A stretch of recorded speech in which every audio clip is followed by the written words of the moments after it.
Радиовизија ви представува Ноќен експрес, втора сезона, секој понеделник и среда од 21 до 22 часот. Радиовизија Ноќен експрес на канал 77. Следете не на facebook.com/канал 77 и twitter.com/канал 77. Ноќен експрес гледајте го на канал 77.mk/YouTube. Добро вечер. Како и секоја вечер, не секоја вечер баш, секој понеделник и среда од 21 до 22, Ноќниот експрес со Столе Наумов и Петрица Рачини. И почна кампањата, па така и ние во духот на кампањата, овие патувања на Ноќниот експрес и ги посветиме на понудата што им се нуди на граѓаните за овие избори предвремени, парламентарни. Со нас во студиото две прекрасни политичарки во Скопје и еден другар политичар во студиото во Штип, така ли? Значи ги започнуваме дебатите, циклусот дебати во кампањата која што ни започна од понеделникот. Правилата не се така строги како што на пример се во некои други медиуми, како што се намотава. Имаме неформално по 2 минути, по 1 минута, меѓутоа повеќе внимаваме на тоа да има интересна дебата, да има аргументирана дебата и да има што повеќе гости.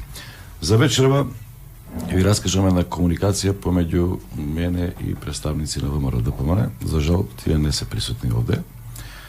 Поканите беа Даниела Рангелова, пратеничка во претходниот состав и сега е кандидат за пратеник. После тоа од Рангелова им беше кажано дека ќе најдат друг кандидат, не упати на Сонја Гелова, исто така пратеничка во претходниот состав. Комисија за труд и социјална политика председател. После Гелова излезе дека не може да дојде, па имаше друга комуникација, друга порака дека ќе најдат некој друг. Сонја Гелова и Даниела Рангелова ги замолам од режијата да ги покажат со слика, за да ги видите, мислам дека ги знаете. Имале многу работа, не можеле да дојдат. Слушате радио, ќе ја слушнате сликата секако. Да. Нивото не било соодветно, кратка била кампањата, имале многу работа, ова, она. Тоа е нивна работа, Ноќен експрес, а гледаме сите други дебати, врват, одат понатаму, возат и без нив. Зошто не доаѓаат, се плашат од прашања, дали тоа е генерална политика, партиска која досега им успевала и сега мислат дека ќе им успее. Не сакам да навлегувам, сакам да кажам дека ние понатаму ќе каниме, ако не доаѓаат дебатите, ќе ги има и без нив, а ќе бидат присутни со слика поканетите од ВМРО-ДПМН и било која друга партија, кои што нема да се појават, ќе бидат присутни со слика или со карикатура закачена на столче или на зид, а може и ќе ги прашаме нешто во текот на емисијата, сликата и карикатурата. Не знам дали знае Столе, во Приштина имаше една партија која се појави со контракампања, каде што кандидатот носеше свој кулис и велеше, бидејќи ја како политичар немам време да ги слушам граѓаните, еве сум јас, можете што сакате да ми кажете, да ме прашате. Мила Царовска, веднаш почнуваме со кратки прашања. Едно кратко прашање за сите на почетокот. Со Мила Царовска започнуваме. Социјалдемократски сојуз велат одпред околу 1 месец, може би помалку, и Бихачка си го има својот Диме Спасов. Што се случи со бракајката? Изворно да знаем. Со бракајката беше помалку. Бегаше некој, не бегаше, криеше некој во полиција, билтенот се преправаше или не? Немавме ништо такво. Мислам дека како сите совесни граѓани, јас и застанав бев удрена на раскрсница во аеродром. Дечко млад возеше многу брзо, беше навистина многу пијан и мене ми е жал заради тоа што тој во уште поголем прекршок влезе, му била одземена и возачката и сега полицијата го гони. Јас навистина не сакав да се случи тоа, посебно не со мене, но одеднашка направија паника, веројатно и самиот тој беше во паника поради тоа што имаше многу причини зошто да не повикаме полиција. Јас бев доследна на тоа, нема проблем. Тука сме се случила несреќата, дали сме добри, јас и ти добри сме, се друго е прекршок и можеме да си викнеме полиција како луѓе и да си добиеме записник како што ни треба. Но почна да прават паника на самата улица, да се собираат многу луѓе од негово друштво и се испостави дека после тоа тие се активисти на ВМРО-ДПМН. случајно ние бевме заеднички партиски седнати во едно блиско ресторанче до раскрсната. Јас всушност си одев од таа средба и дојде моите партиски другари и така на улицата се почувствува дека има нели две групи на граѓани, со тоа што ние бевме мирни и само внимателно чекавме полицијата и се трудевме да ситуацијата остане во граници на нормалното, додека од другата страна навистина јас си велам дури како филм. Таа вечер одеднашка банда се собра која што се обидуваше насилно да убеди дека ние идели, јас сум виновна зашто бев сама во возилото, сум виновна за таа сообраќајна несреќа, но дојде полиција. А офите не дојде, немаше партнер некој во возилото, Немаше партнер, мене еден мој партиски другар ми вели Мила, вака ли се прави сообраќајка? Ни имаш валер со себе, ниту си пијана, ниту избега од лице место, се за џабе не можеш ни скандал да направиш. Госпоѓа Стојменовска, носител на листа на коалицијата за промени и правда од Демократскиот сојуз во третата изборна единица. Веднаш некој од внатрешната ќе ви рече што барате вие скопјаните таму во тројка? Зошто не е некој од Штип, од Кочани, од Виница? Тоа е првото кратко прашање. Второто кратко прашање: 10 години колку со ВМРО ДПМН и сега сте против нив. Не чувствувате одговорност дека може би порано требаше да направите нешто? Порано да предупредите или немавте информација, иако не бевте во власт, односно бевте во власта цело време? Добро, дозволете прво да одговорам на првото прашање, зашто Скопјани и што бараат Скопјани во Источна Македонија. Имено јас сум по потекло од Источна Македонија и по мајка и по татко и многу добро го познавам тој крај. Малтане сите лета ги имам поминато во тој крај, така што сметам дека добро го познавам и можам да остварам комуникација, ги познавам проблемите кои што се во тој крај, така да тоа не е никаков проблем. А секако на листата има кандидати за пратеници од другите градови, од Штип, од Свети Николе, од Кочани и така натаму, од Делчево. Во поглед на второто прашање. Имате улеснителна околност, вие сте по потекло од Виница. Имам улеснителна, точно. Имено Радмила Шекининска не е по потекло од Битола или од Битола? Не е од Битола. Сега се надевам дека тоа е точна информација. Братучет ми кажа дека сме всушност по прабабата живее е од Штипско Ново село. Се уште се истражува тоа знаменито село може не, да. Да се земе како плюс. Само презимето. Не мора да се земе како плюс, меѓутоа сакам да кажам дека секако потеклото ми е 100% од Источна Македонија, без разлика што моите се доселили и живеат. За второто таа не поднослива леснотија на вртење. А за второто прашање не, секако 2006 се направи коалицијата со ВМРО ДПМН, која што настапи како реформска партија и сами знаеме како беше на почетокот. Ние во таа власт, во таа коалиција партиципиравме со еден пратеник и еден заменик министер за надворешни работи, говорам за законодавната и извршната власт. Така што вие можете да претпоставите колкаво било влијанието и како ние сме имали информации за се што се случува. Она што е особено важно да им се спомене на граѓаните е дека првиот момент кога се објавија основаните сомневања или кога излегоа бомбите, дека лидерот на Демократскиот сојуз Павле Трајанов истапи целиот професионализам го употреби за доследно откривање на нештата. Тогаш се дистанциравме целосно од политиките на ВМРО ДПМН и секако тука веќе немаше причини, немаше. За време на вашиот владеачки стаж, така да кажам, коалицирање во власта, имавте функција вие? Јас лично, да. Од 2012 година до 2016 година бев заменик генерален секретар на Собранието на Република Македонија. Тоа се поклопи, пред 2 години започна генерално кризата, после тоа беше во процес Пржинскиот договор. Тендерот во ваше време беше не? Видете, заменик генерален секретар на Собрание да е многу техничка работа и секако професионална. Барем така јас ја извршував. Трајче Стојанов, Левица. Слоганот ви беше Искра во мракот. Токму така. Се слушаме, нели? Да. Трајче Стојанов има потекло од Куманово, па се нашол или од Липково, која тамо Газибаба, па се нашол на листа, начело на листа на Левица во втората изборна единица. Да, но затоа еве денеска сум тука. Па да, тоа како што еве и колешката во вашето студио е во погрешна изборна единица. така и јас некако, но не е погрешно, именно според тоа се некакви партиски проценки и анализи, искуство, терен и анкети, некако одлучивме така, првенствено заради колешката, другарката Марија Џонс, која се најде за носител на оваа изборна единица, затоа што таа некако ја доживувавме како природно да припаѓа тука, со оглед тоа што е борец за женските права, за хонорарците, беше најактивна во тие протести за хонорарците, ги познава текстилните работнички, низин правата и состојбата во која што нели тие функционираат, така што мислевме дека Марија Џонс е посоодветен избор за изборна единица број 3. Каква левица сте ако не одите радикално против собственоста, капитализмот, или и левиците не се тоа што беа порано? Па зошто не сте сите заедно во еден фронт? Многу ве фалат во последно време од ВМРО ДПМН, вака неформално.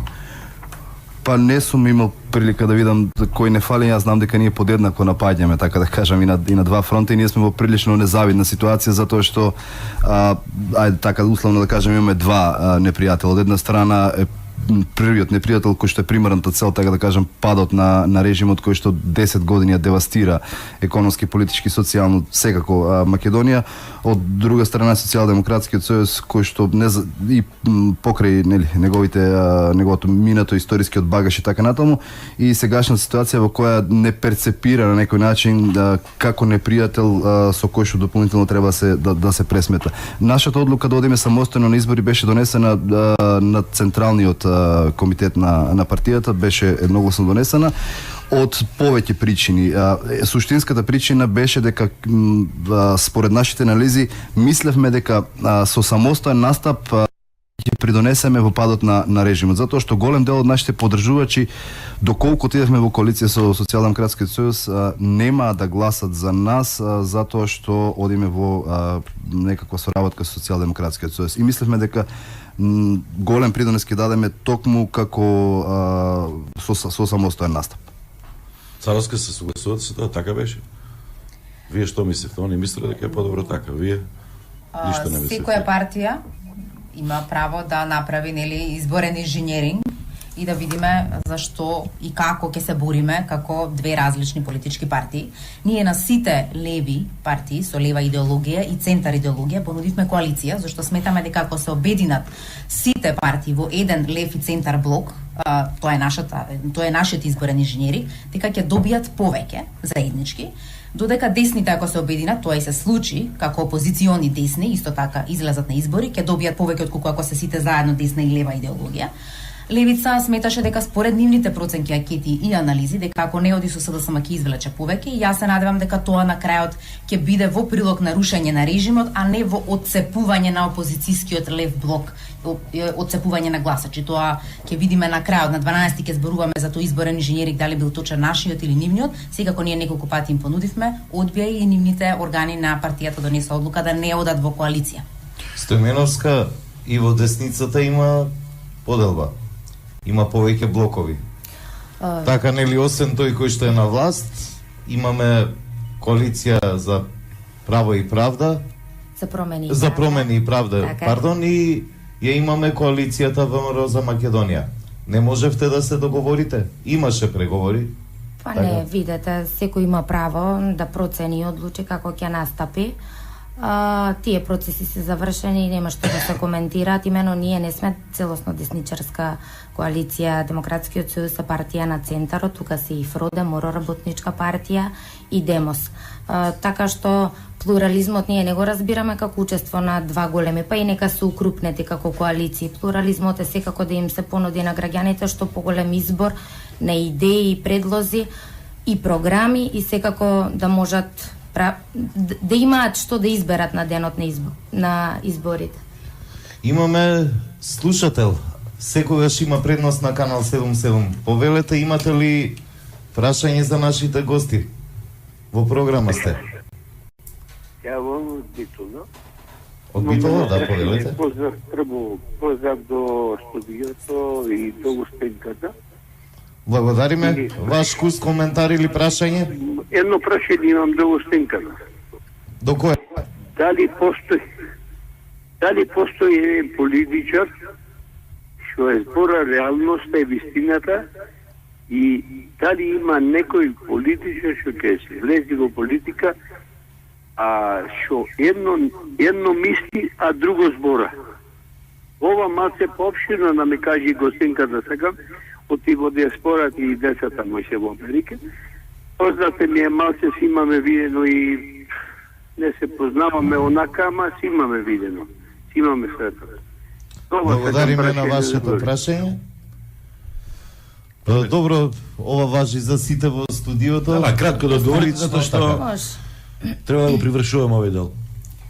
Добро, ако може накратко, за нас политиката не е привилегија, политиката е професија. И затоа секогаш велиме дека секој политичар треба одговорно и честно да си заработува и да работи за плата како и секој граѓанин во Република Македонија.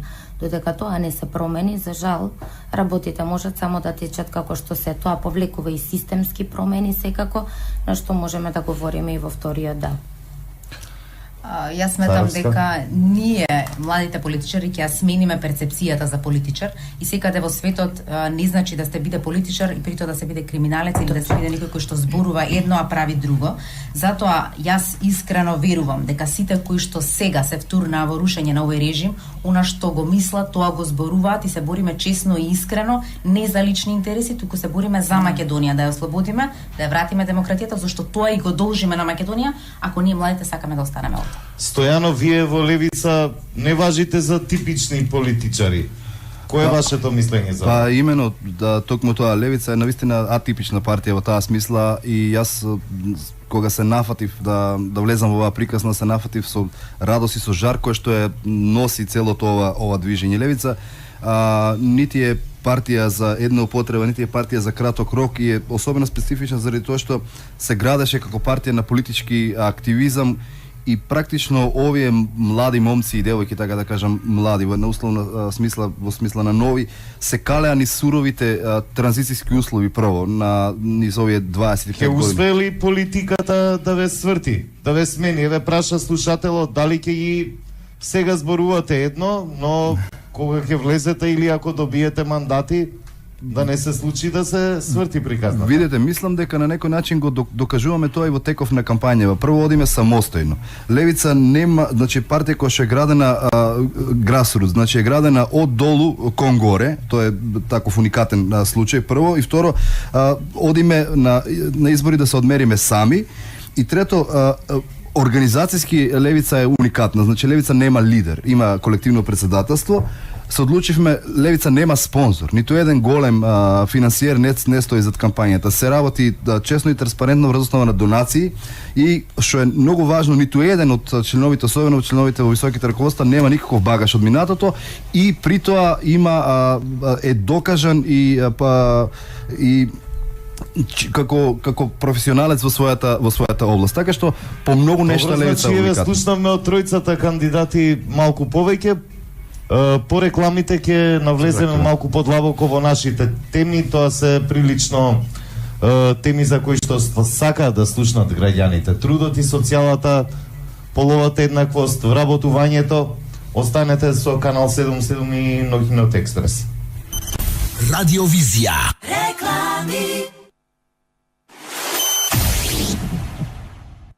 Мисли среќата не е за оние кои се сомневаат.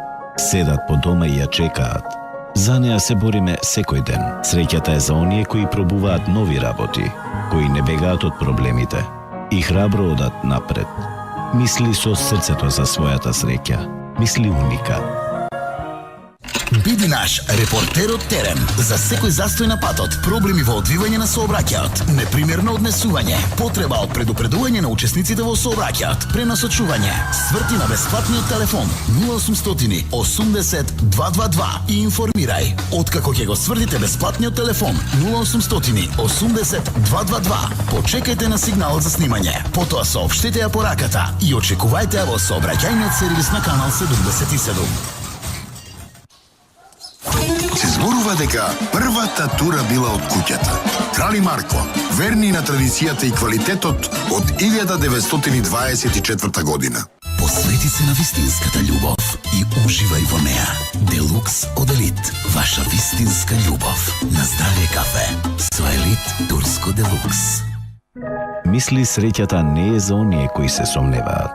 Седат по дома и ја чекаат. За неа се бориме секој ден. Среќата е за оние кои пробуваат нови работи, кои не бегаат од проблемите и храбро одат напред.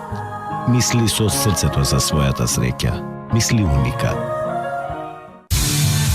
Среќа е кога скокаш од радост за твојата награда.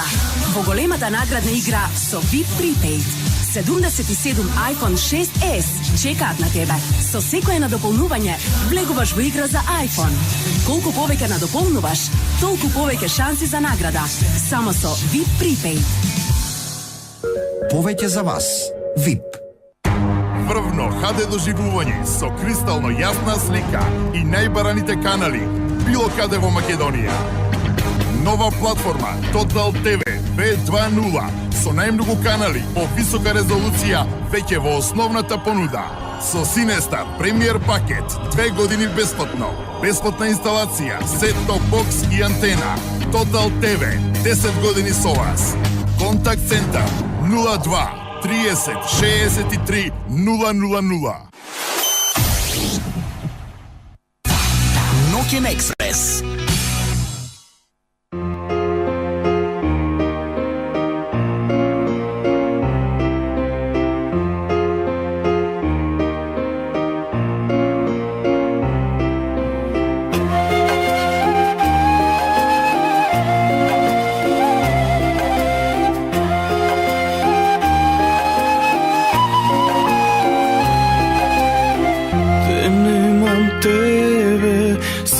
Сум со себе, нашата љубов веќе умира. Ми рече одам и не ме барај. На се што беше, сега ставам крај. И сега се ме боли, душава силно моли, како без тебе јас сам да живеам. Во мене ти постоиш, а крај мене те нема. Со секој лажни погледи ти љубовта ми ја земаш. Во мене ти постоиш, а крај мене те нема. Со секој лажни погледи ти љубовта ми ја земаш.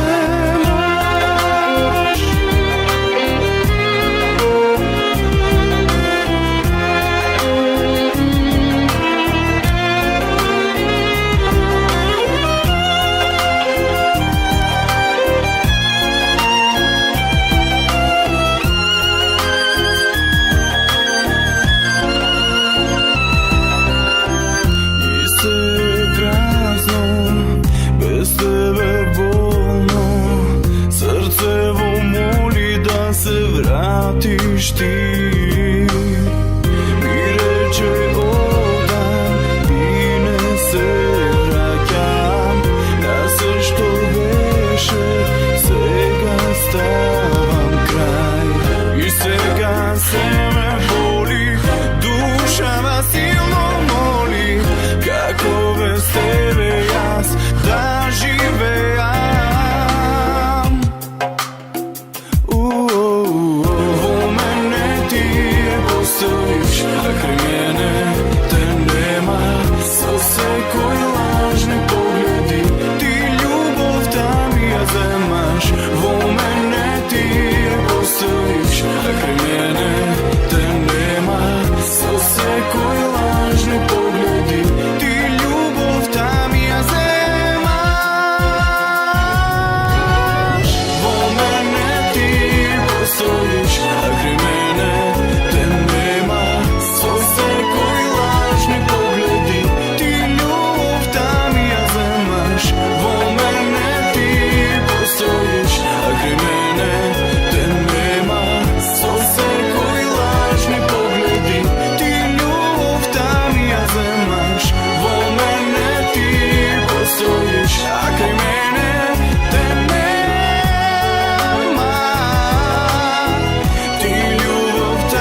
вести, феноменални вести, владини вести, неизвестни вести.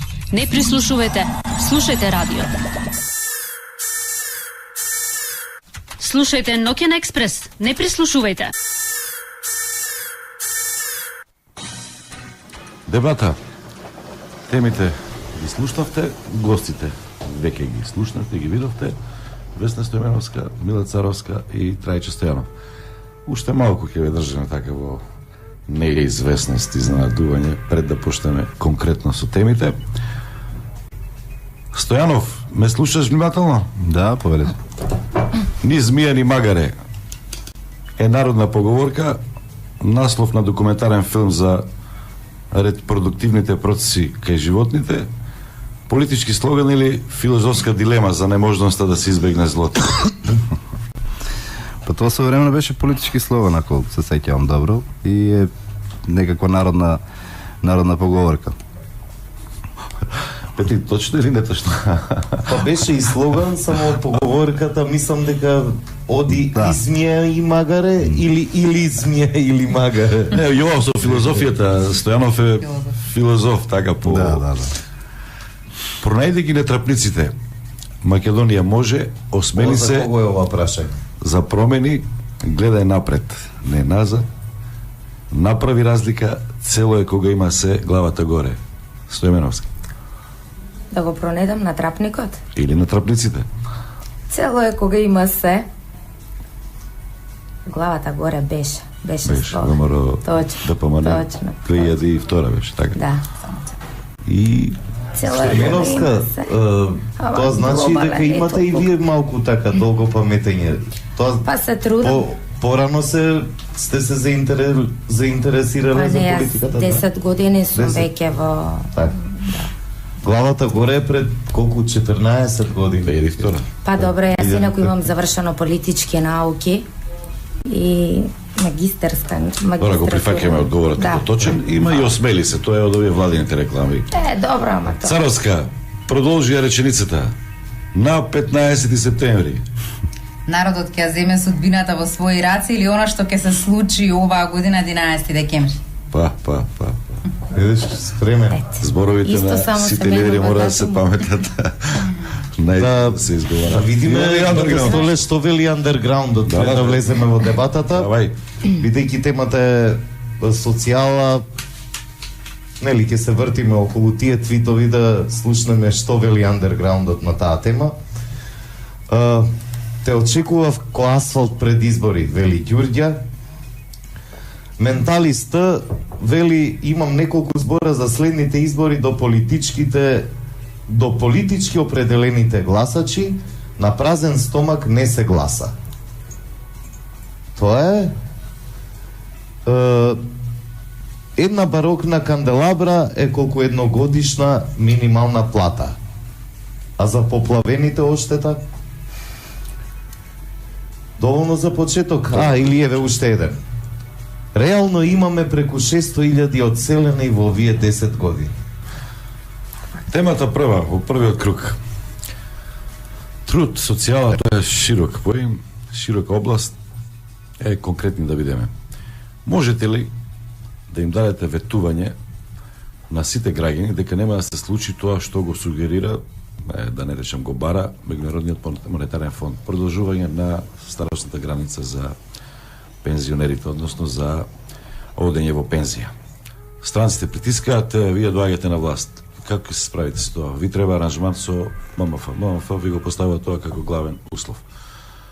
Стојменовска, Царовска, Стојанов. Имате по 2 минути, нема да ја мере. Ама имаме тука. Вклучувајте се слободно со реплики, нема никаков проблем.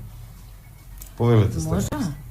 Па во секој случај за поместување на старосната граница моментално е 62 со 64 години. Има нели закон кој што може да се продолжи доколку некој сака да го продолжи со година дена, со поднесува барање до работодавецот да ја покасно да отиде во пензија, што би рекле. Но има одредени категории кои што мора да се заштитат, да се разбереме. Треба да направиме разлика помеѓу административците и они кои што седат во канцеларии, тие најчесто го продолжуваат го користат тоа право, меѓутоа вие имате и работници кои што работат градежни работи и физичка работа и веќе тука мора да се постави граница. Значи, или тоа ќе се направи разлика помеѓу тие и тие,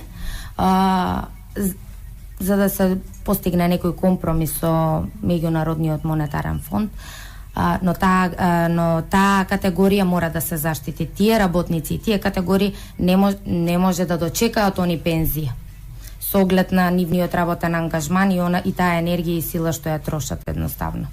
Значи треба некоја комбинација да се направи. Царовска?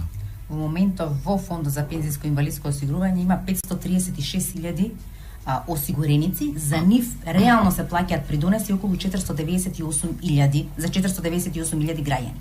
Пензионери кои што примаат пензија во моментов бројката е околу 293.000. Ева нешто плюс минус.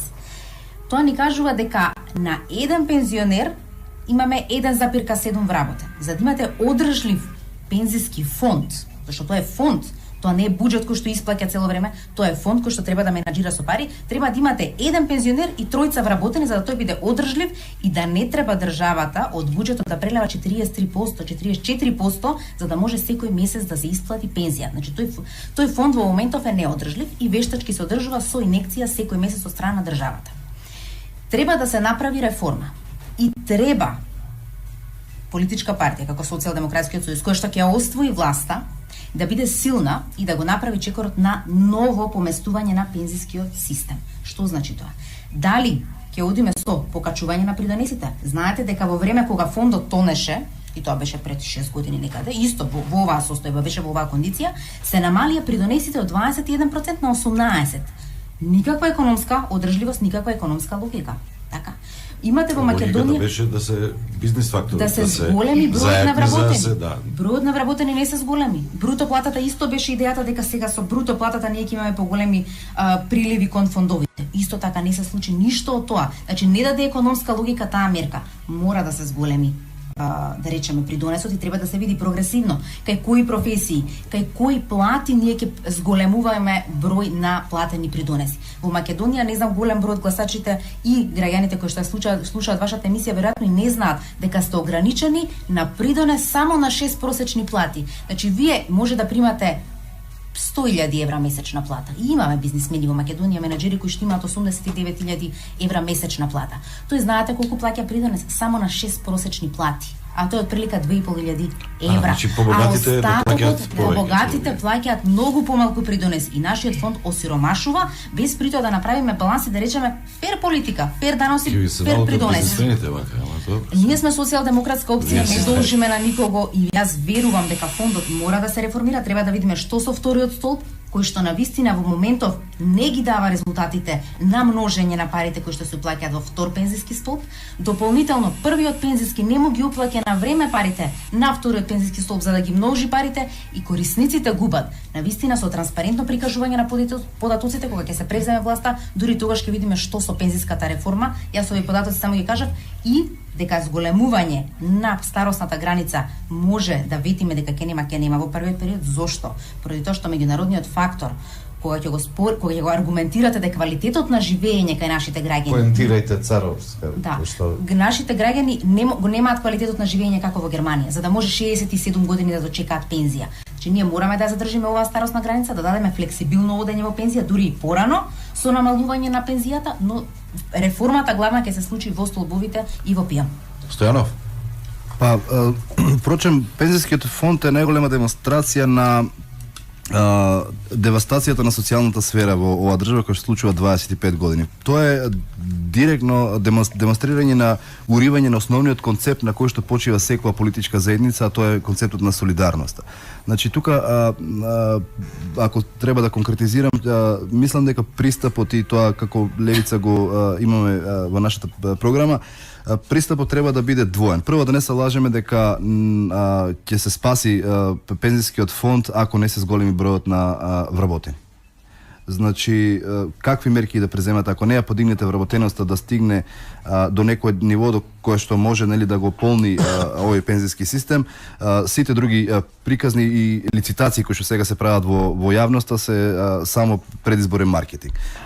Тоа е првата мерка која што треба да се инсистира на неа, и втората која што како левица особено инсистираме е сет на мерки со кои што ќе се зголеми приливот во тој фонд, но со правилна прераспределба на средствата во државата. Значи, имено она што сега социјалдемократите се обидуваат, нели, да бидат поголеми левичари од нас левичарите, е да се направи директна редистрибуција на богатството. Македонија, значи, во моментот по многу работи е прва, не само во doing business, него е прва и во тој Gini индекс во Европа. Значи, имаме најголема раслоеност на граѓаните и голема концентрација на богатството во мал број на луѓе. Таа раслоеност продолжува и особено предлабочена во овие 10 години. Со сет на мерки кои што ги предвидуваме како левица, е еден од нив е воведување на наместо сегашните рамни даноци на прогресивни даноци кои се движат од 0 до 30% во зависност од со односот на добивката, тоест на платите, и воведување на наместо данокот на имот, воведување на данок на богатство. Знаете, не може да плаќа исто некој што живее во трошна барака и некој што има базен во куќата. Ќе се согласите дека базенот е луксус. Така што тој сет на мерки мора да го истуркаме како левица, ако сакаме да го задржиме, да задржиме суштината на политичката заедница, а тоа е солидарност. Спротивно, политичката заедница ќе се распадне како таква, значи. Ново ќе го надоврземе следното прашање.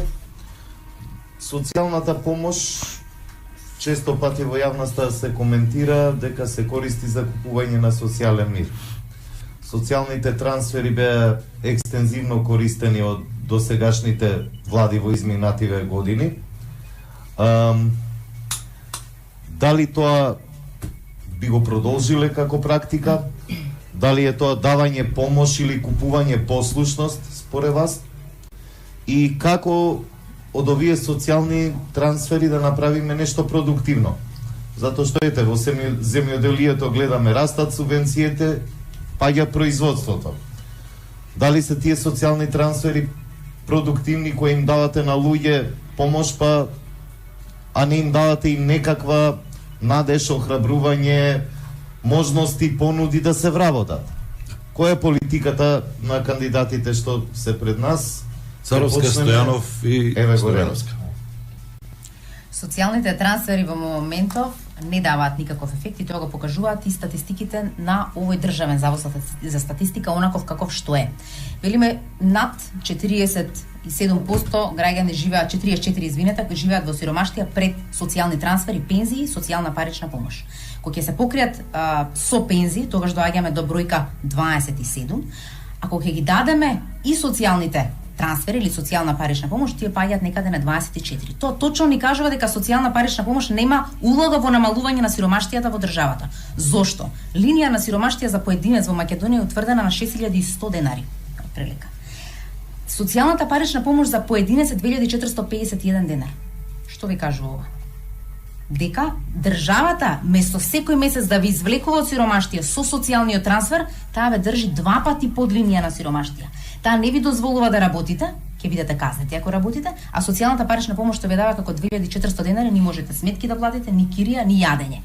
Значи, ние тој систем е на некој начин како трошки давање на граѓаните, ќутете, многу сте, а ние ќе ви дадеме како мислите да го смените тоа? Ние воведуваме минимален адекватен приход. Во моментов сите расфрлани социјални трансфери за оваа целна група, втора, трета, пета целна група.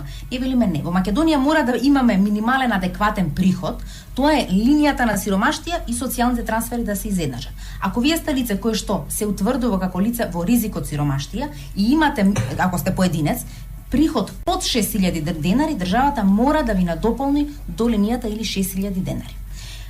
Ако вие собирате пластика и овој месец сте заработиле 3000 денари, државата ќе ви додаде уште 3 за да во моментот кога ќе го исплати тој трансфер кон вас ве извлече од сиромаштија. И тоа го има во програмата на Социјалдемократскиот сојуз.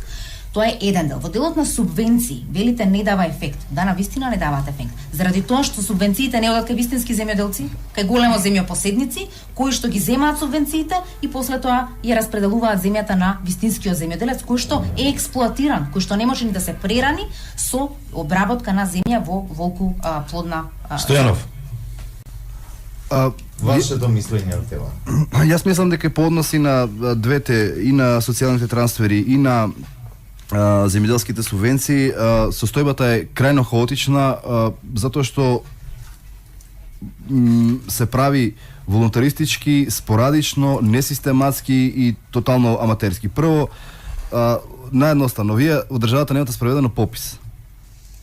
Вие не знаете нити број на население, нити број на нити социјална структура, нити имате попишено земјиште, ниту луѓе кои што се декларирани како земјоделци, значи имате тотален хаос и целото тој систем е всушност во последните, особено во последните 10 години, доведен до тоа да се држи минимум социјален мир и социјалните трансфери да бидат употребени за купување на гласови.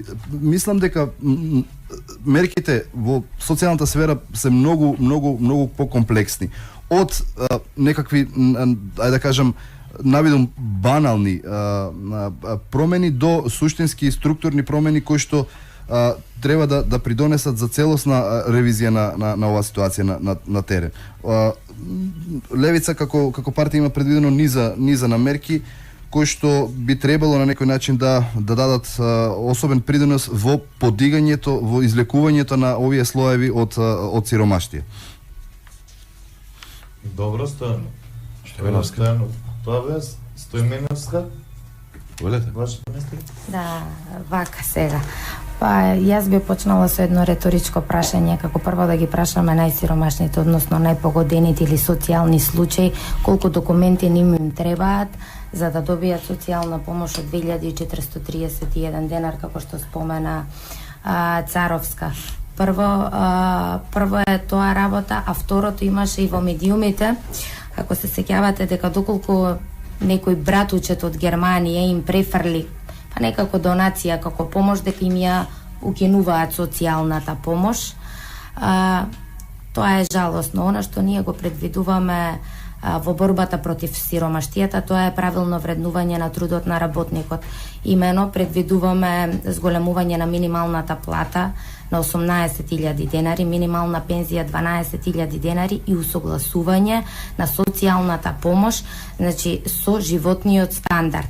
Зошто? Бидејќи ние направивме една анализа и поднесовме предлог закон за зголемување на минималната плата, каде што требаше од буџетот да бидат одземени 52 милиони денари годишно за да се постигне цело овој ефект преку помош, нели? Државата да интервенира, што беше одбиен секако од страна на мнозинството, но ние секако и во новиот состав ќе инсистираме и ќе работиме тоа да се постигне, бидејќи тоа е возможно. Анализите покажуваат дека тоа е возможно. Кога ќе се намалат непродуктивните трошоци со силни антикорупцијски мерки, например укинување на репрезентацијата за функционерите и ред други, значи ќе може да се постигне овој ефект. Размислувајте на тема плати. Доминантно е во првите 2 дена од кампањата, меѓу другото, освен федерализација, проекти што ќе се направат, обвинувања за криминал и платите. Кај сите партии се лицитира од 13.000 до 16.000, односно од 12 до 16.000 минимална плата, просечна 500 евра. Дали изгледа тоа како лижевче, како ќе се потроши, влегуваш во реалноста, односно се појава во реалноста и вели дека е тешко остварливо. Значи за остварливоста на тие ветувања ќе зборуваме после рекламите. Значи ви реков, размислувајте на овие теми, односно новаа тема. Трајче ќе зборува Стојанов, Стојменовска, па Царовска. Радиовизија. Реклами. Мисли среќата не е за оние кои се сомневаат. Седат по дома и ја чекаат. За неа се бориме секој ден. Среќата е за оние кои пробуваат нови работи, кои не бегаат од проблемите и храбро одат напред. Мисли со срцето за својата среќа. Мисли Уника. Стил комфорт и луксус. Хотел Ледер Кочани. Незаборавно случување на единствено место.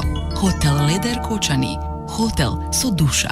Порта 3. Архитектура, градежништво, екологија, арт, дизајн, интериер, урбанизам, сообраќај, хортикултура. Сето тоа и нешто плюс. Без политика. Во списанието и на сајтот на Порта 3. Посвети се на вистинската љубов и уживај во неа. Делукс од Елит. Ваша вистинска љубов. На здравје кафе. Со Елит Турско Делукс.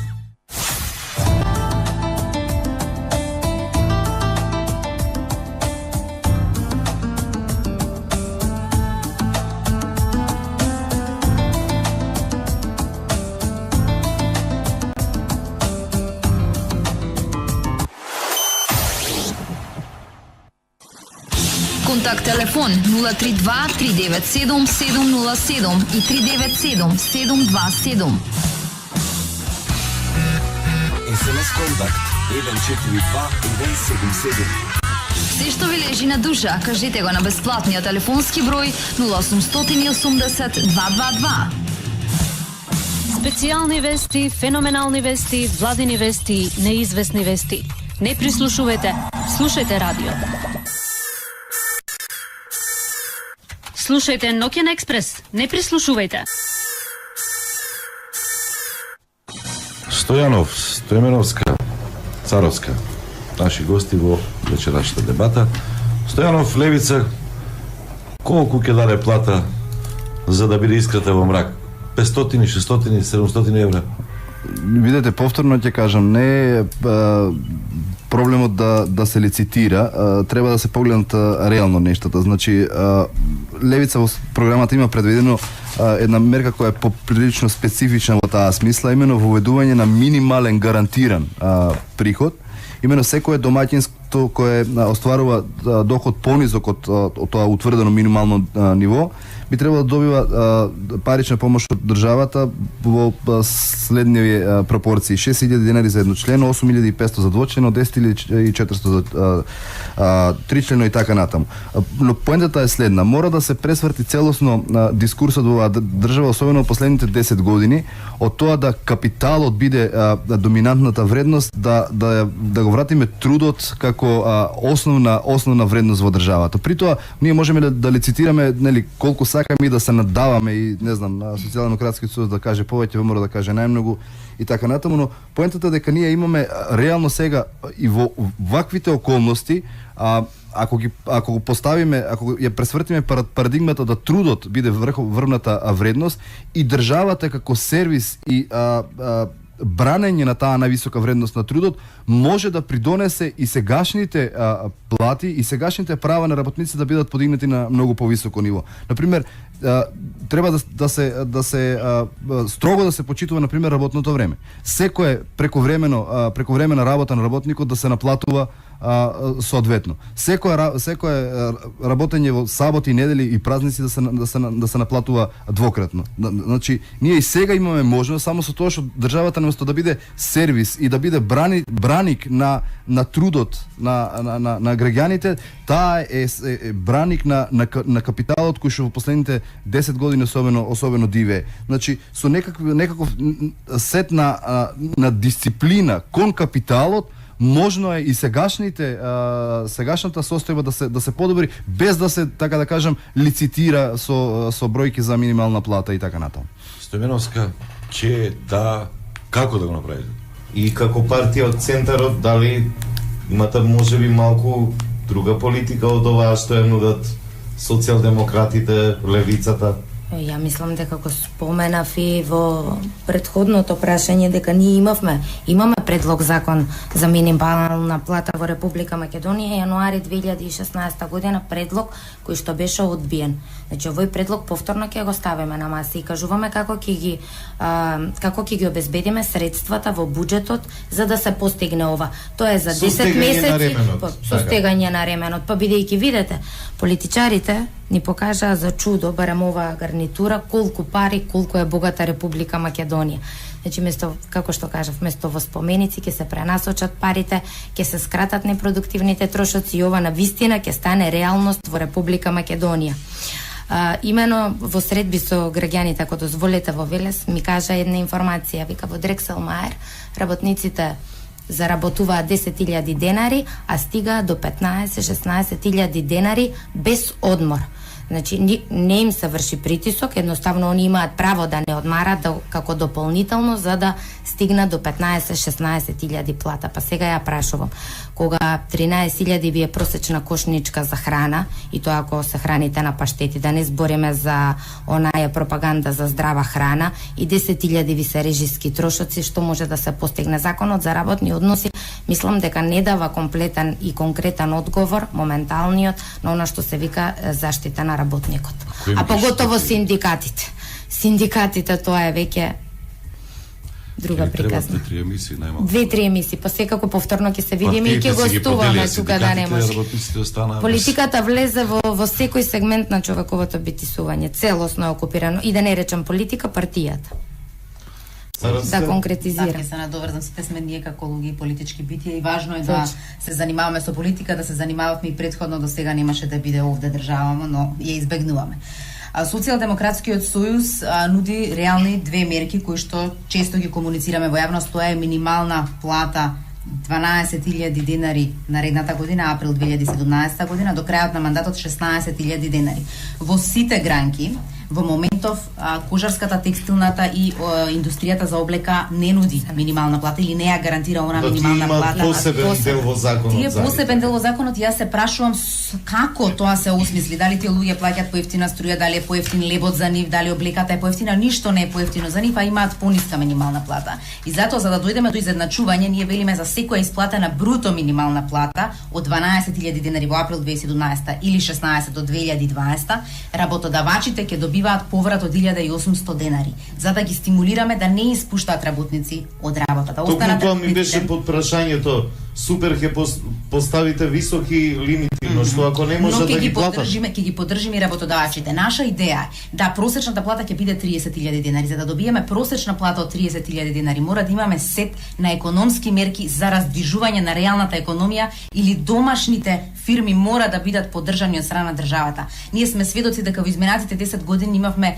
роудшоа и странски инвеститори кои што доаѓа и експлоатира македонски работници без пред тоа да им бидат гарантирани работничките права, ниту минимална плата, ниту просечна плата не добива во Македонија. Ние велиме не, ќе ги поддржиме домашните мали и средни предпријатија со 140 милиони евра инекција, за да може тие да ја придвижат економијата, а со тоа ќе се дигне и просечната плата.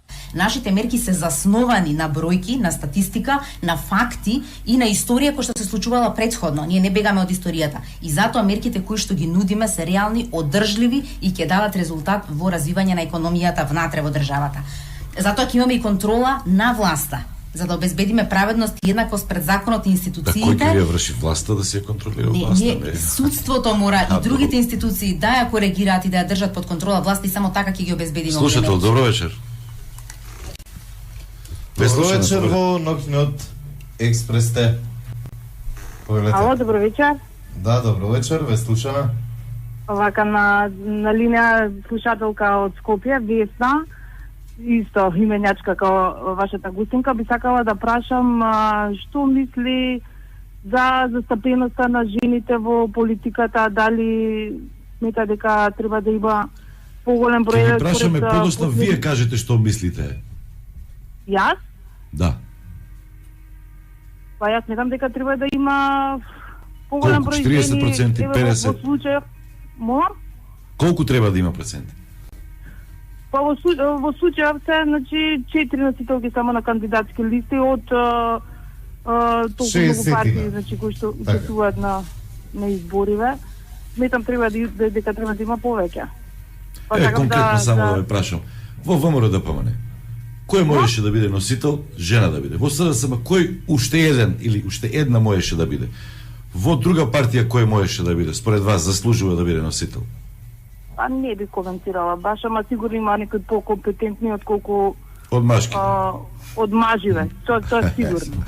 Тоа сигурно. Добро, благодарам за јавањето. Може би и обврскиве и секојдневните обврски со кои се преокупирани жените не им дозволуваат, и времето со кој располагаат не им дозволуваат да се посветат. Толку тоа прашање сега за мажот во нашето студио. Припадникот на посилниот, нели, условно речено. Господин Стојанов, колку треба да биде породилното отсуство и треба ли и мажите да го користат поактивно и понестрамежливо? Јас досега знам 2 случаи кога мажите користеле породилно отсуство, а законски можат. Зошто нема никој храброст од партиите да речат 2 години ќе биде? Ама затоа што не се пропагира тоа. Пате Столе, знаеш дека тука зафаќање кривини во Македонија. Повелете, Стојанов, кратко, значи по една реченица за да преидеме на другата тема. Стојанов, уште една чистиот круг, намерно заради прашањето, Царовска па Стојменовска. Па, ние имаме предвидено зголемување од 9 на 12 месеци, но видите што е многу асимптоматично. Со тоа наезда на капиталот, убаво забележавте, тоа прашање не се зборува и кога се зборува за правата на жената, вообичаено се зборува од перспектива на капиталот. Имено жената има право да работи, има право да стапува на функции, има право. Никој не зборува за правото на жената како мајка. И знаете, многу ова капиталистичко ултра обкружување и изгледа многу природно да го доите детето на бината во собраниската сала, наместо да барате 2 годишно породилно отсуство или да барате и мажот да биде покрај сопругата додека тоа дете расте во првите 9 месеци. Така што прашањето е многу комплексно во таа смисла и мислам дека левичарската идеологија има многу поголемо разбирање за ова прашање од било која друга. Едно подпрашање само, како да не достига социјална политика малку поширока околу ова прашање. Едно е да понудите долго породилно, друго е да понудите и услови посоодветни за да може семејствата да се охрабрат, младите парови да направат што повеќе деца. Еве, шведскиот пример дека треба да направите многу градинки, за да може луѓето да речат, окей, сега можеме нешто да направиме, затоа што навистина новите општества, новите времиња не нудат навистина услови, дури и во тие општества каде што има пари, плати и така натаму. Во тој поглед што ќе кажете? Што би направила левица доколку дојде на власт? Ние на некој начин сега се одржуваме, како да кажам, кисело, весело во оваа ситуација, затоа што општеството такво како што ние на нашите деца, нели, нашето поколение е издржувано од баби и дедовци. Значи, тоа покажува само дека немаме системско решение за овие проблеми. Имено конкретно го спомнам. Значи пензионерите се нашите градинки. Имено, значи и тоа е, како да кажам, една целосна импровизација при која го одзимате и социјалниот момент на детето и социјалниот живот на пензионерите. Знаете, кога тоа е човек пензионер као да нема друга работа освен да чува деца. И тоа покажува дека ние немаме системски решенија и во таа смисла вие можете во било кој град, во било која средина, во било која заедница да погледнете дека имате една градинка на илјадници деца. Вие денеска не се запазени стандардите кои што денеска се пропишани со закон, а кои што се веќе високи. Значи во една група во градинките. Зашто се подбивате со 100 колку градинки на Груевски? А каде се градинките на Груевски? Каде е болницата во Штип? Да бидете поекспедитивни, Царовска па Стојменовска, затоа што имаме уште 2 блока, а време немаме кој знае колку. Породилно од 9 месеци е сосема доволно.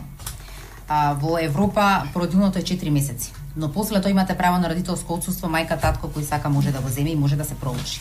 Важно е дека вие по породилното отсуство имате права кои што во Македонија не ви се гарантирани. Тоа дека се враќате на истото работно место, дека не ве спуштаат 3 нивоа надоле. И се напушта многу брзо.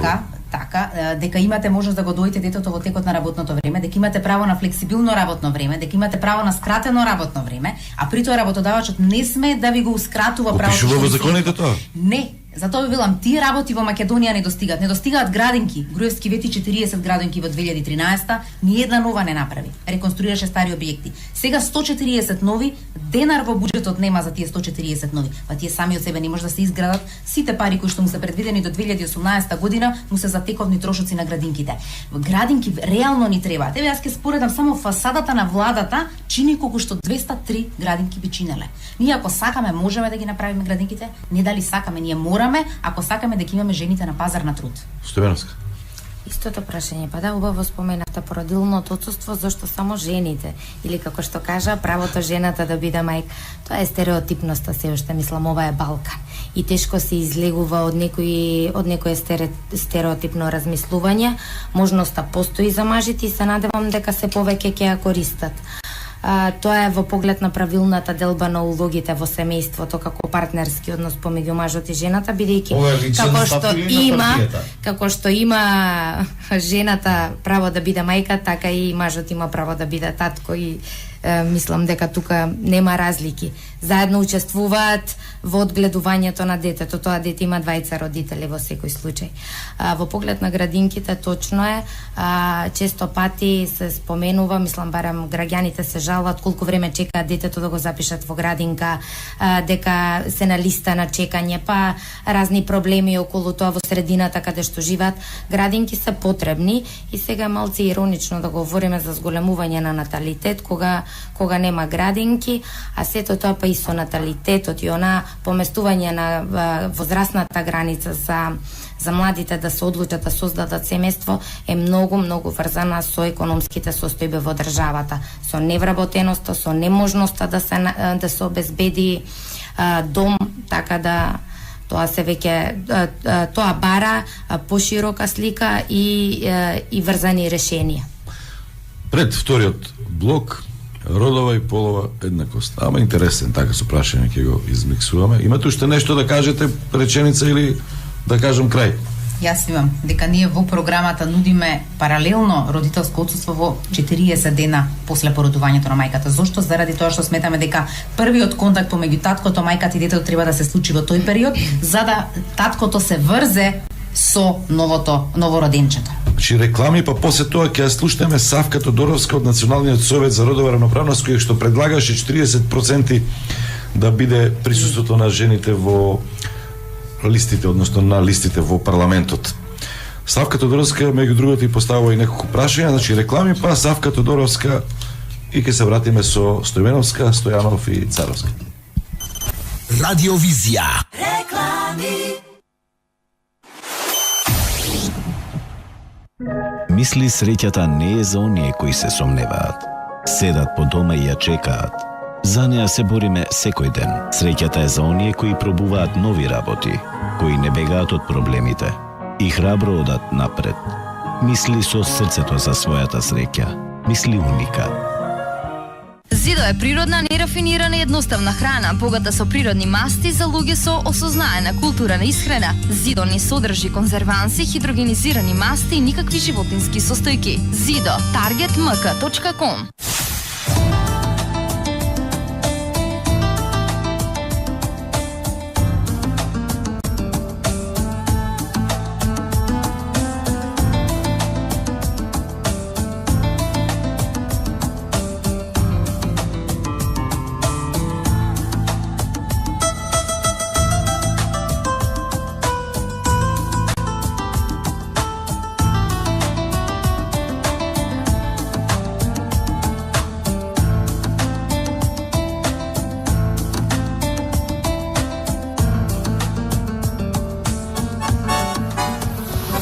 Ноќен експрес.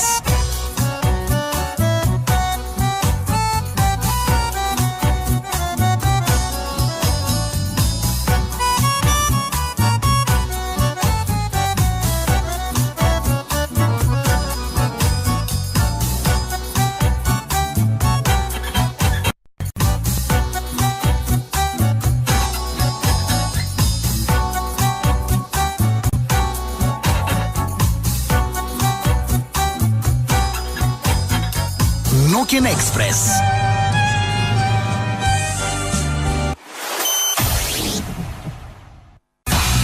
Ноќен експрес. Најнапред сакам да ги прашам гостите ваши дали ги следеа средбите, односно парламентарните седмици во минатиот период и како ги оценуваа жените кои што се во парламентот.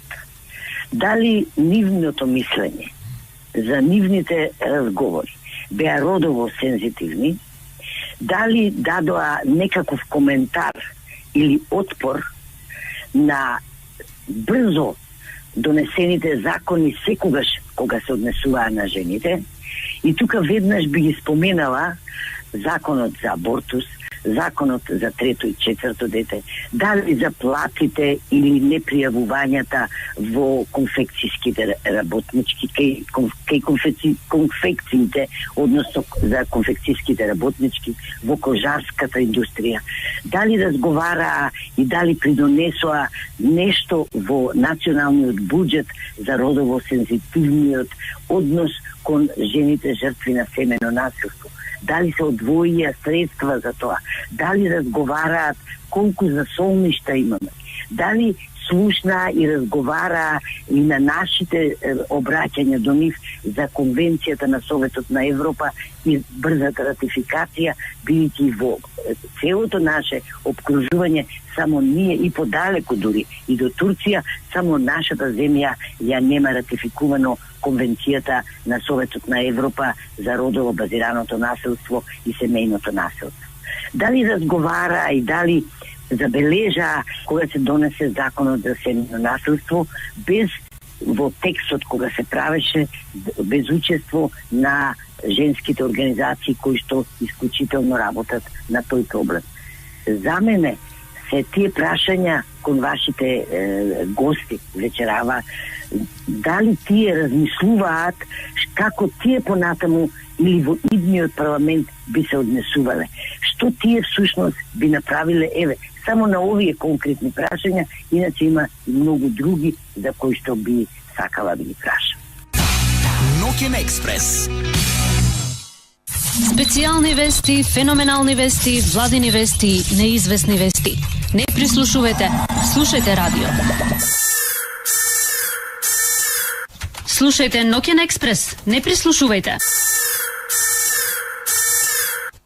Савка Тодоровска беше тоа.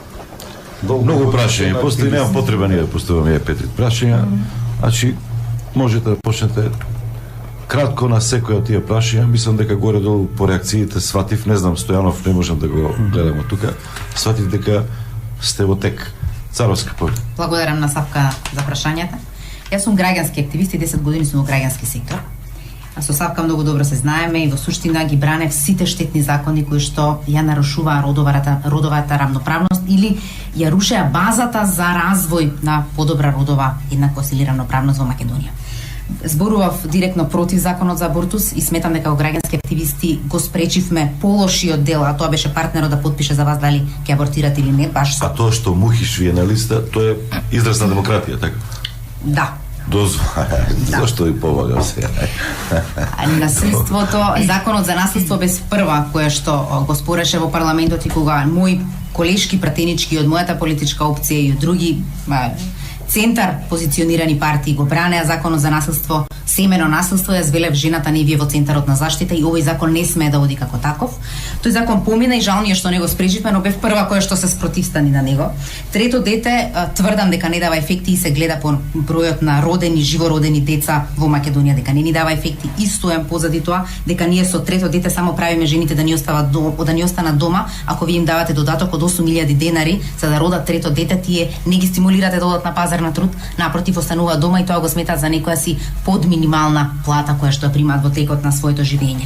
Родово одговорното буџетирање е големо прашање и јас како активист работам на него, но во Македонија сме далеко од реална имплементација. Токму заради таа одговорност јас него ставив него предложи во програмата на Социјалдемократскиот сојуз.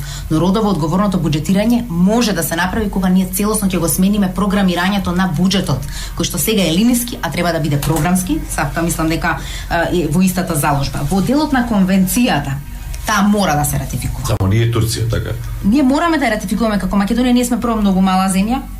Едно. Друга работа е што ние институциите во моментот не ни работат во интерес на граѓаните, а наш основен столб во програмата или оваа кампања е дека креираме институции кои што работат во интерес на граѓаните, зашто секој човек е важен, а оваа конвенција знаете што бара? Она бара, не мора да имате законско решение, само вели секоја жртва на родово базирано насилство треба да биде соодветно заштитена. И токму тоа го нудиме во програмата. Едно ќе ратификуваме конвенцијата, во петок потпишуваме декларација за ратификација на конвенцијата кога ќе дојдеме на власт и обезбедуваме на локални услуги во сите 8 региони за сите типови на родово базирано насилство во првите 4 години. Председава, поздравам исто и јас госпоѓата Савка.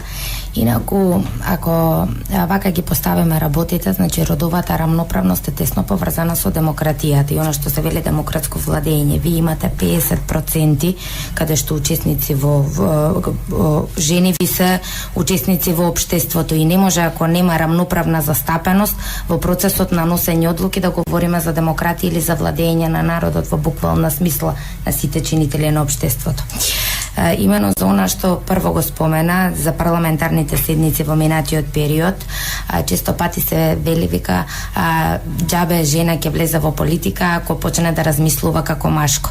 Значи родот е општествена конструкција за она кои се обврски на мажите и жените. Полот е нешто, полот е биолошка димензија и тоа е тоа што не одредува физички како изгледаме и личиме.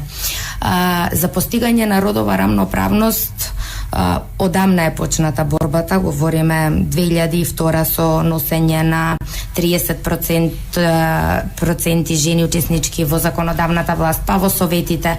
Па значи тоа беше една борба која што невладиниот сектор и со тогашните парламентарки, да ги речам, успеа да избуткат, бидејќи мислам дека ни ова немаше да биде. Тешка е борбата за учеството на жени во политиката, поготово и подигање на јавната свест, и чудна е другата работа, колку жени поради онаа стереотипност или родово базираното насилство, значи деградирање на жената затоа што е жена, инаку напаѓање како објект затоа што е жена и секако се повлекуваат од таква некоја позиција. Ние имаме жалосно мал број жени на исторени позиции, да речеме во парламентот е решено, да речеме во советите е решено, жени градоначалнички колку има сега во министерството, односно во извршната власт. Во нашата програма стои дека жените треба да учествуваат рамноправно не само во законодавната власт и во локалната самоуправа, туку и во извршната власт, како и во управни и надзорни одбори. Следното прашање... Апропо, само да се надоврзам за законот за семејно насилство и она што го разговараме, исто така и ние ја поддржуваме и ќе бидеме потписнички на декларацијата за спречување на семејно насилство во петок, како коалиција за промени и правда, и исто предвидовме во програмата ратификација на Истанбулската конвенција. Точно е дека една од причините зошто можеби и не е досега, иако е потпишана, не е ратификувана, е бидејќи се смета дека тој интегриран систем на заштита од семејно насилство е доста скап. Ако ние погледнеме сликата на шелтер центри, каде што сега постојат регионално мапата што има обезбедено националната мрежа, тоа е жалосно. Потребен е, меѓутоа средства може да се обезбедат од буџетот и ќе се обезбедат од буџетот за тоа, бидејќи е тоа многу важен социјален проблем што таргет група е жената, 83% жртви на насилство се жени. Стојанов, јас ме слушаш? Да, povedете. Ме слушате. Не, можем. Господите, ќе ги прашам дали понекогаш посакале да се од посилниот пол, односно да бидат машки во ваква балканска средина, е кога имале проблеми во кариерата, ако имале во образованието, а тебе сигурно нема да те прашам дали понекогаш си посакал да бидеш женско. Ново прашање, имаш 2 минути. Јас сум поприлично вака отворен кон тие женски прашања, не сум посакал да бидам женско, но сум отворен кон проблемите и јас не мислам дека мажот по нешто е посилниот пол, напротив, мислам дека тоа е жената по многу аспекти, но да навлегуваме сега во тие антрополошко-филозофски дискусии. Мислам дека состојбата во поднос на ова прашање никош не била полоша во Македонија и ние се доведовме во ситуација да нешто со мака и малте не со крв спечалено низ повоена Македонија во рамките на Југославија, можете да се сетите колку се инсистираше токму од аспектот на таа родова еднаквост и права на жена. Ние се доведовме во ситуација да регресираме и во однос на тој период. Но мора да се гледа на проблемот многу пошироко во севкупниот демократски амбиент во кој што живееме. Знаете, просто се навикнавме да јас се сеќавам, ако не се лажам, дури и беше на некој митинг, на некоја средба после објавувањето на така наречените бомби, бившиот ни премиер изнесе на фраза од типот некој си тамо женски права, додека зад него беа наредени неговите жени. Значи, кога вие имате таков менталитет мора да продуцира една таква политика. И кога таков менталитет продуцира таква политика, од една страна го уништува целокупниот амбиент, но и мораме да го гледаме во контекст на целокупниот девастиран демократски амбиент. Значи, вие не можете да зборувате за родово сензитивни мерки ако не ги ослободите сите демократски механизми кои што беа загушени во последните години. Значи, ние мораме прво на сите тие организации кои што се борат за таквите права, морате да им отстапите простор во општеството. Тоа значи во известен смисла да ги ослободите сите инструменти кои што се и сега законски можни, но кои што и треба да се овозможат законски на она што се нарекува непосредна демократија или учество во креирањето на јавните политики. Значи, голем дел од состојбата која што е денеска по однос на ова прашање е токму заради централизираноста и автократскиот манир на владење кој што доведе до уништување на тој јавен простор, на јавниот дискурс во кој што треба да бидат дебатирани овие политики. Во таа смисла многу е важна соработката со граѓанските организации кои работат во сферата на овие прашања и активно учество на нивно во спрега со релевантните државни институции. Се разбира, тука е потребна и измена на некои од законите кои што, како што рекоа впрочем и моите и вашите гости, кои што представуваат некакво уназадување наместо унапредување на овие прашања. Благодарам, малку по-кратки да бидете. Накусо на темата на сексуалната дискриминација или дискриминацијата по сексуална основа, прилично актуелна тема, често пати се актуализира од политички побуди и причини. Вашиот став, дали ЛГБТ и заедницата ги ужива потребните права, што треба да се направи, која е политиката на вашата партија и коалиција? Гледаме дека партијата од власта прилично ригидно и стриктно настапуваат по однос на ова, дуи ги нарече ЛГБТ и заедницата дека се девијација. ВМРО ДПМН е познат ставот дека тоа е, нели, некои пратеници се изразува дека тоа е болест и така натаму. Кои се вашите ставови? Да почнеме од Стојменовска. Нема никаков проблем, значи вака, право на секој човек е да си определи својата сексуална ориентација и тоа е личен избор. Не може никој да му наметнува или да се меша во тоа. Ние стои во програмата дека ги почитуваме различностите и тоа е тоа: пол, вера, раса, сексуална ориентација и секој друг тип на различности. Како ги не може гледате да биде работата маргинализирана една група. Сега видете, ние исто така Комисијата за заштита од испречување на дискриминација и другите механизми, што ќе направи вашата коалиција за тие да профункционира, затоа што очигледно не ЛГБТ заедницата никако не сме да биде маргинализирана, поготово што па и никој нема право да праша некој за неговата сексуална ориентација. Тоа е приватен и личен избор. За ова што се направи целосна еуфорија со поставување на ЛГБТ заедницата на дека се обесправени, јас мислам дека нив само им, мислам не само, туку они беа јавно напаѓани. Нема никој право да го прави. Тоа и физички. Тоа е секако заштита, видете, физички напади и казниво дело. Значи тоа мора да се најдат сторителите и да се казнат. Мора да си функционира законот како и за секој граѓанин, така и за тие. Не ги кажуваме ЛГБТ. Тие се исто граѓани на Република Македонија со свој личен избор или различна сексуална ориентација. Кратко, царовска пастела. Царовска, и како подпрашање се добива впечаток дека Социјалдемократскиот сојуз често пати луѓе од вашата партија гледаме на тие протести, а кога доаѓа до конкретната реторика, како да омекнува, како да сакате да им се допаднете и на конзервативните граѓани? Не, апсолутно. Правото на избор и почитување на разликите е основна определба на Социјалдемократскиот сојуз. Во програмските решенија ќе ви кажам точно каде конкретно го нудиме решението за ЛГБТ и популацијата во Македонија. Прво е дека законот за заштита од дискриминација во Македонија го ревидираме и го согласуваме со европските директиви и ја вклучуваме сексуалната ориентација како забрана или можност за дискриминација по тој основ, едно. Второ, со ратификација на Истанбулската конвенција, член 4 токму ги заштитува овие граѓани и насилството врз нив.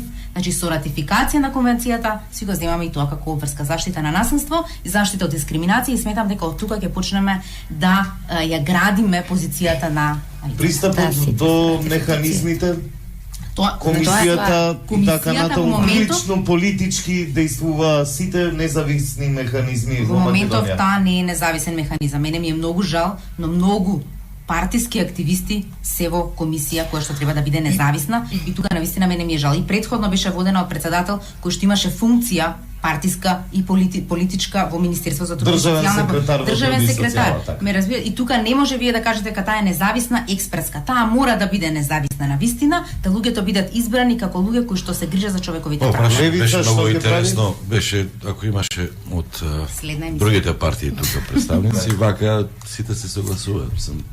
Не знам, ги изборивме слушателите гласачи, ке не може да се определат. Може би ќе се согласеа и они. Левица, повелете кратко, не дека темите се помалку важни, помалку битни, меѓутоа од режија ми дадоа сигнал дека имаме уште 7-8 минути.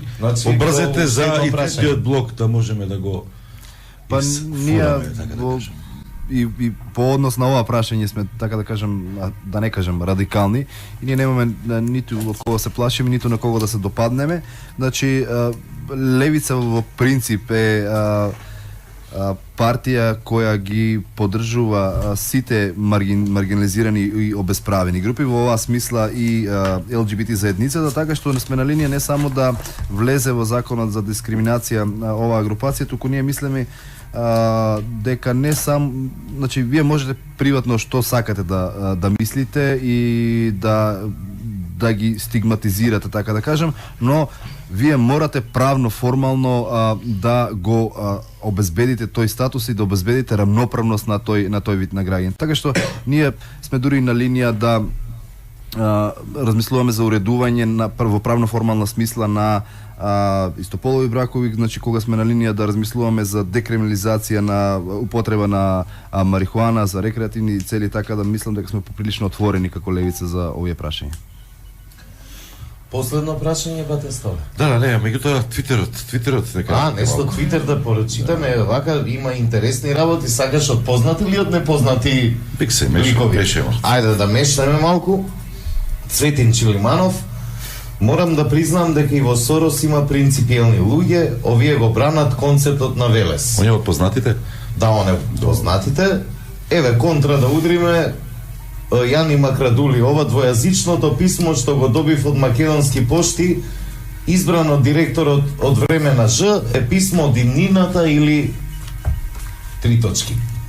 Александар Тортевски, сите што мислите дека вашиот глас не вреди и што нема да гласате, да ве подсетам, професорот Маријановиќ загуби од Амди Бајрам во Центар. Добро. Има и од канта сирење, починати лица земале социјална помош после смртта, оди насловот, а коментарот е, значи стварно има задгробен живот. Кратки квиз прашања. Царовска, Дејан Манавсков е коментар на Киелце, Веспрем, Пари Сен-Жермен или германците Ран Некар Левен? Не знам. Еден кажете. Стоменовска? Истото прашање? Истото. Пари Сен-Жермен.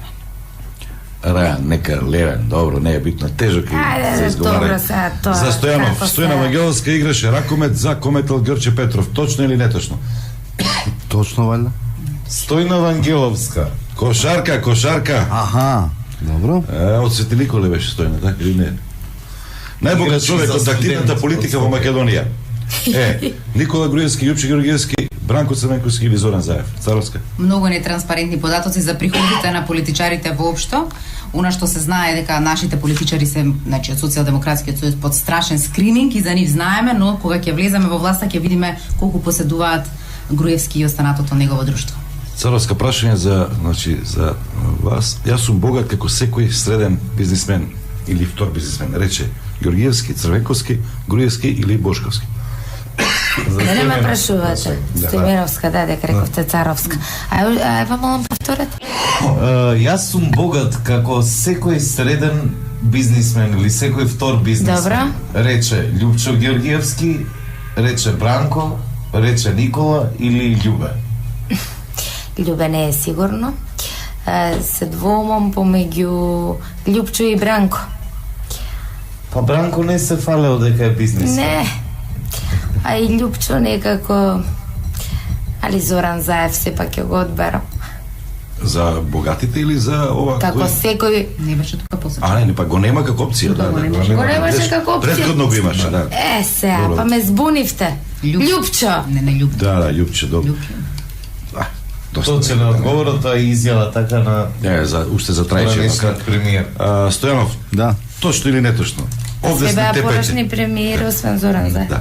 Овде сме тепете. Беа протестите што ЗНМ ги организираше во времето кога министр за внатрешни работи беше Јумир Фашковски. Да или не? Не. Добро, точно. Точно е дека не е точно. Да. Значи беше тогаш Бошковски. Бошковски беше министр за внатрешни работи. Одиме со последниот круг. Едно прашање. Всушност имаме, само ќе ви ги прочитам. Вака пишува. Вработување. Работни места. Имаме странски компании надвор од индустријските зони, внатре во индустријските зони. Правевме емисии за синдикат, организирање, заштита на работнички права. Па имаше информација дека генерално надвор од индустријските зони, кога ќе дојдат странските инвеститори, инсистираат на формирање синдикат. Тоа во индустријските зони не се случува. Понатаму, за младите, како тие да се обезбеди да не се иселуваат толку лесно, освен ако не се вработат тука на места кои што ги заслужуваат. Политика на вработување. ВМРО ДПМН, знаете, постојано излегуваше со конкретни проекти, со бројки, можете тоа да коментирате, се добива пари за самовработување, има проекти кои што треба да ги ангажираат младите, оние кои што се најталентирани. Што пишува во вашите програми и дали е тоа, односно како е остварливо? Стојановска, Царовска. Па, скоро излезе еден податок дека Македонија исто така е првак во Европа со бројот на невработени млади. Мислам дека повторно треба еден поширок контекст да се гледа, имено младите наместо да бидат туркани во политичките штабови, треба да бидат оставени, ако треба дури и на револуционерната улица, но таа енергија да ја канализираат во една творечка енергија. Мислам дека во последните 10 години се направи еден таков злостор кон младите, што се уби нивниот потенцијал, буткајќи ги да бидат топовско партиско месо.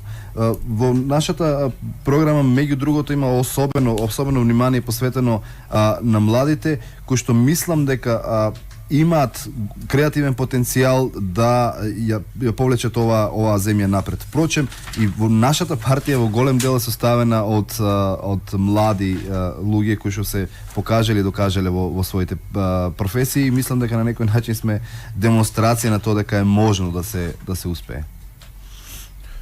Стојмировска или Царовска беше? Кој сака? Па јас, ако може да се надоврзам, значи јас ќе речам вака, паметните ги сотре. Колку млади луѓе си замина од државава, или ако говориме во бројки 600.000, бидејќи јавна тајна е дека во Македонија нема вработување без партиска книшка. Значи, постои таква партизираност на институциите, а за жал се почесто и тоа и се случува и во дел од приватниот сектор, дали преку странски инвеститори или кај бизнис олигарсите, дека нема вработување без партиска книшка. Она што е значајно е прво за младите да останат тука е департизација на институциите. Како ние велеме, ние ќе предвидиме најмалку година дена затвор во кривичниот законник за секој што партиската или друга позиција во власта ќе ја злоупотреби за кршење на критериумите за вработување. Тоа е основата, мора да има казна ако сакаме санкционирање ако сакаме нешто да се почитува. Бидејќи ваква партизираност, мислам дека до сега, ако може повеќе, мислам дека нема веќе каде, или ќе се ослободат сите институции, или сите полека ќе идеме, ама еден по еден надвор. Не целосно во Европа, туку еден по еден. Потребни се навистина еднакви можности и услови за вработување на младите тука во Македонија и европски животен стандард. Тоа е она што поради што младите ни бегаат надвор. Покрај тоа се системските решенија, судство и така натаму. Значи можности, достапноста за правда и сето тоа. Секако се надевам на друга емисија ќе продискутираме и за тоа. Царовска.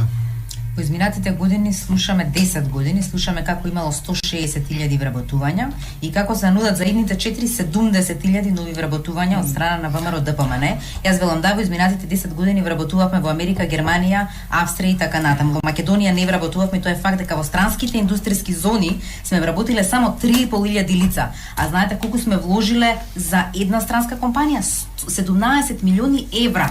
Како тоа се намалил процентот на вработеност? Фиктивно ја велам, вработувавме во Америка, вработувавме во Германија и во Австрија, се иселија младите. Сите наши мерки кои што ги нудиме се со една цел, а тоа да младите останат во Македонија, да ја раздвижиме економијата и сите мерки се во насока да тие останат тука. Што е она што го нудиме специфично за млади и вработување? Тоа е младинската гаранција или младинската шема за вработување и унапредување. По завршувањето на школувањето, во период од 4 месеци, и тоа е испробана мерка во западноевропските земји.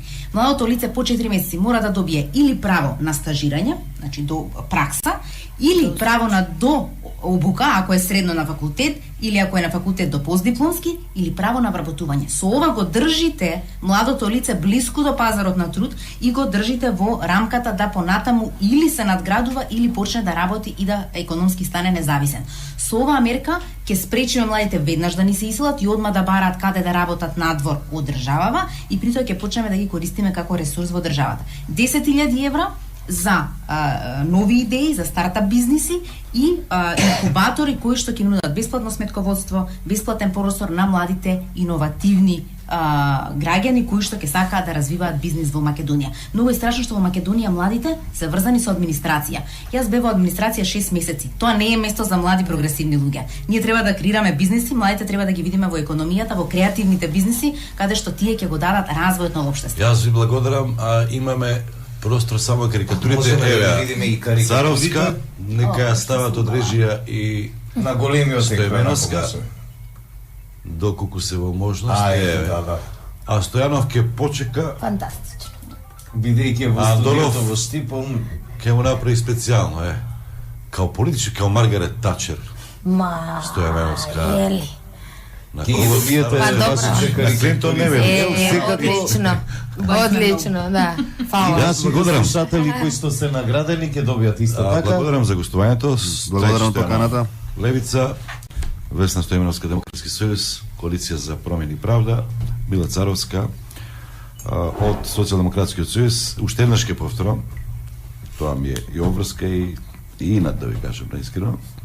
Беа покалети, беа повикани Даниела Рангелова и Сонја Јелова од ВМРО ДПМН. Меѓу другото имавме контакт, сега да не обидувам, и со Владанка Вировиќ од Социјалистичката партија, која што е дел од коалицијата за подобра Македонија. Вети дека ќе дојде без проблем, меѓутоа ако стигне. И со Демократската унија за интеграција. Тоа е вистината за вечерашната емисија и сето она што го слушавте и што го гледавте во изминатите 1 час и 35 минути. Мене пак ми остана дилемата, сите се согласувате, не се нападнавте, многу сте културни, премногу го збунивте слушателот, гласаш, рече за куала гласа. Сите сме ни опозициони партии. Не чини, Царовска не чини, Царовска треба да каже да не чини. Заедно во насока на рушење нови режим. Ако ги подарите гласовите. Имаше мал сукоб лјевица, али пристоен. Благодарам. Бидете живи и здрави, како и сите други политичари. Пријатно до понеделник. Се слушаме.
нашата љубов и само тој знае како бие мене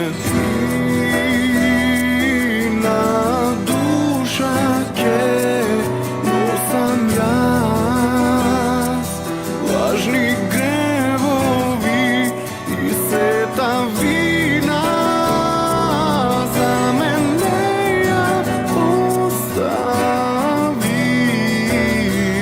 Зашто премногу те сакав јас, те изгубив. Зашто премногу те сакав јас, те изгубив.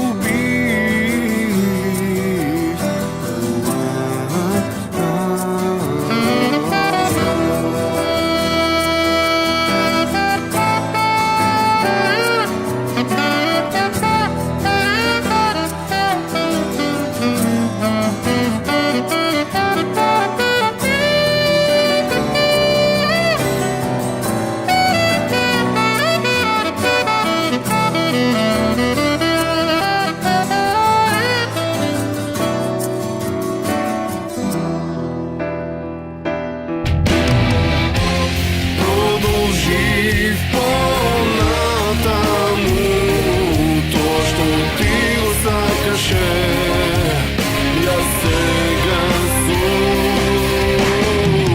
Ме научи да бидам храбар јас, за секогаш ќе бидеш во мене.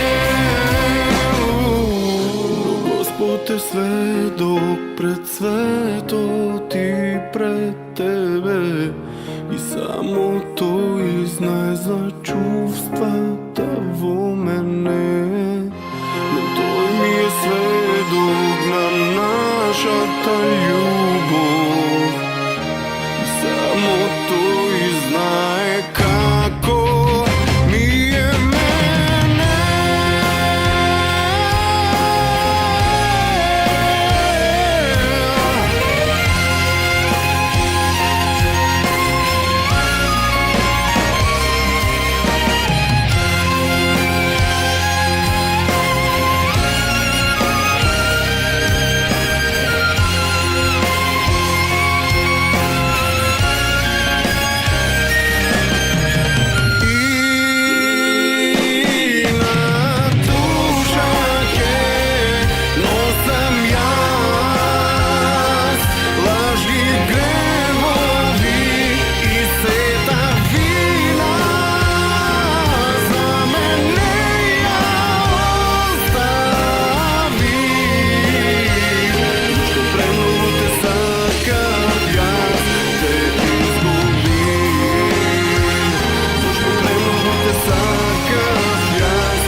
Извршен продуцент Горан Гаврилов, проект менаџер Слободанка Блажевска, директор на проектот Весна Колоска, водители Столен Алмов, Петрица Рачини, Зоран Маџовски, графика и видео Лазар Малинов, камера и монтажа Трајче Гогов, Кирјан Донов, аудиомиксер Зоран Листовски, електроинженер и организатор Методи Михайлов, промоција и маркетинг Снежана Мицеска, промо on air, off air и дистрибуција на содржини Виктор Гаврилов, социјални медиуми Зоран Маџовски и Вања Мицеска, продукција Радио Канал 77 Радиовизија, ноември 2016.